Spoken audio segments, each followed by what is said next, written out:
आपल्याला सपोज गणित नाही माहिती पण आपल्याला एक गोष्ट माहिती आहे, पॅरलोग्राम माहिती आहे, चॅप्टर तोच आहे, तर फॉर्म्युला कोणता येईल? Base into height. त्याच्यावरच आहे ना. म्हणजे आपल्याला दुसरी गोष्ट नाही, बेस इंटू हाईट जे दिलं आहे ते. मी काही वेगळा विचारच करत नाही. मला काय देऊ नये बाबा, बस बेस हाईट झालं मल्टिप्लाय. बेस आमचा एरिया आला 91.2 सेंटीमीटर स्क्वेअर. आला. हे बाजू सपोज जर 8 असेल तर हे क्यूएन किती राहील?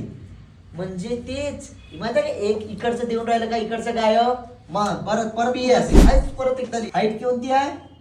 क्यूएन. आता असं पकडत आहे आपल्याला कोणतेही चालते, पण पॅरलोग्राम असं इकडून पकडा इकडून पकडा, एरिया सेमच राहील ना.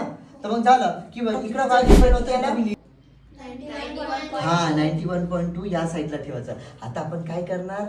डिव्हिजन. हे 8 ला इकडे डिवाइड करा, क्यूएन निघून जाते, बस विषय संपला. हा पहिल्याचं उत्तर आणि हे दुसऱ्याचं उत्तर. चला काढून दाखवा बरं हे.